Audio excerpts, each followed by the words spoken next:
My journey with my friend here started here from Nairobi. I was evacuated from here, following first an attack by some goons who had been hired. They were following me. They attacked me in front of my house, and I was admitted at Nairobi Hospital following that attack. Then thereafter, I got an information that they were looking for me and they may harm me, as narrated in that story. So I took off. I was evacuated from here by through the grace of the Catholic Church. One father, Father Marco Pio, and a Catholic nun, Sister Diane, from the United States. They took me on that journey. Early in the morning, the father was wearing a collar, and the sister was wearing white, and myself was being carried also with a collar, and my name was Father Augustine from Machakos. That's how the name had been given. We passed through all these roadblocks from Nairobi all the way to Kisumu, where we arrived, and I was taken to the Catholic mission up on the hill. Again, introduced there as Father Augustine. After a meal in the evening, I was transferred to another mission called Rangala Mission in Ugenya. And from there, I was taken home and kept in a house where nobody knew I was present. Then I was taken from there late in the afternoon to the beach, one of the deserted beaches of Bondo, called Sirongo Beach. From Sirongo, I boarded a makeshift boat. She was being paddled to an island called Dede Island. It is on Dede Island where I met Robert and another team. The guy who had organized this mission was called Hezron Orori. He's late now. And there were some Ugandans who were available, who had come by. These were businessmen. They were bringing timber and so on to Kenya, and then going back with the, manufactured products. They would take clothes, they would take sugar, they would take mattresses and so on. So these are the people who now gave us a ride. And we were in that boat with my friend. I've never met him since that time up to today. And we traveled on that DG. It was night, so they were navigating using the moon and the stars. And we were traveling parallel to the shores until we passed what they call the Margate Island. And we sailed until we saw a boat which was moored in the lake. And we were told that was a Ugandan boat. So we're now in Ugandan waters. Because if you had been arrested on the side of Kenya, you'd be taken back. So after that, it started raining very heavily.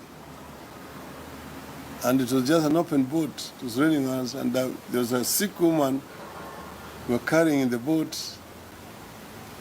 So I took out my jacket I was wearing and I went and covered this sick lady. And we went like that until these guys, in that darkness, they managed to steer the boat right to the beach. It was about a 20-mile long island, but they knew exactly where to dock. And we came out with the boat.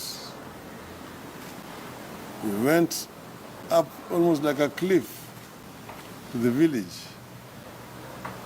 and then settled in the village for a night. We were well received, and we spent the rest of the, we had arrived there around 3 a.m. in the morning.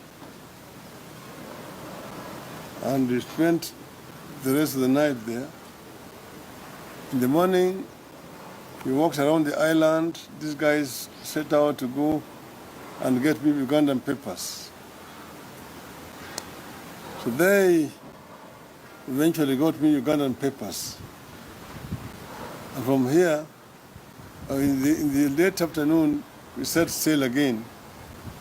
This time my name was changed to Joseph Ojiwa Wadea.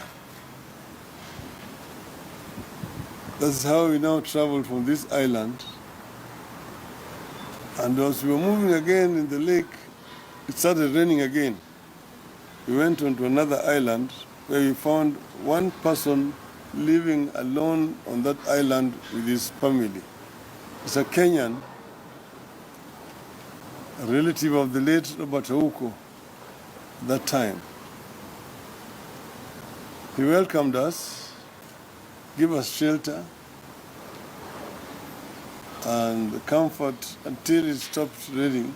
Then we continued our journey until we arrived at our destination, which was we docked at a shore parallel to Ugandan town called Iganga. So we spent the rest of the night. We arrived there after 2 a.m. And the following morning, we went to Iganga, took a taxi, drove up to Jinja. We changed into another taxi, and at the entrance to Owen Falls Bridge, we found a roadblock, and they were expecting identification. And they saw my name, Joseph Ojiwa there, and I had also certificates of tax called Misolu. I had paid my taxes for the last 3 years. So they waved us to pass. And that is how we entered into Kampala. And then I managed to track my friend in Kampala, Mr. Shem Luanga, who then received me. And from there, I now parted from the company I had come from Kenya. I was in the hand of Ugandans. I spent some time in Kampala. Eventually, I managed to find a way because I was registered with the United Nations Human Rights, High Commission for Refugees. And until they managed to get me a country of adaptation. And through a good Samaritan friend, I managed to get an air ticket to travel. They were again looking for me in Uganda, and I had to be camouflaged again. So here I departed as I was a Ugandan Muslim on a kanzu, and my name was now Haji Omar, a Muslim who was going on pilgrimage to Makkah.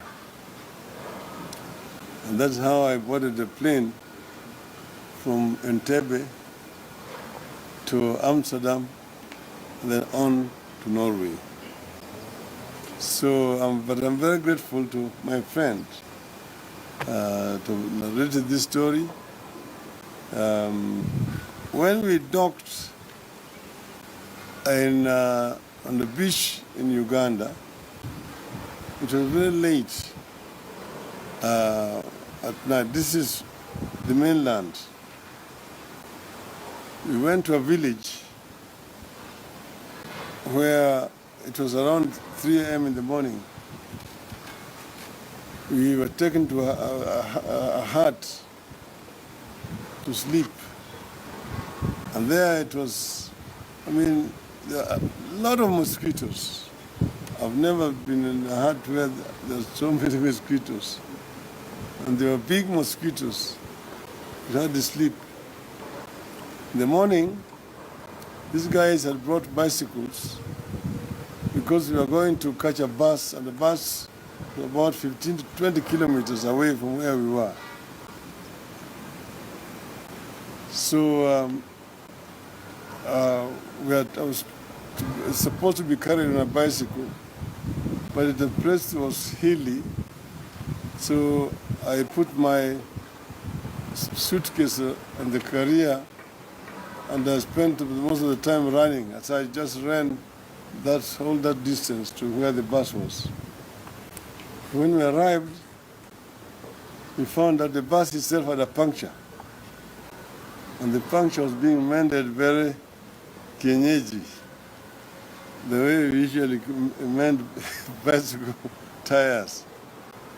They had removed the tube, pumped it, and then fixed the puncture. And then on we started driving in this bus. I was sitting in front next to the driver, and the radiator was not far away from me. It was heating. Each time they would have to pour water to cool it. In those days, Uganda was busy reconstructing the roads. And it had rained, and it was fairly muddy. So we reached a place where there was a lot of mud. There was a diversion through the bush. And the bus diverted, but in the process we got stuck in the mud. So we had to come out to push this bus for nearly 1 hour.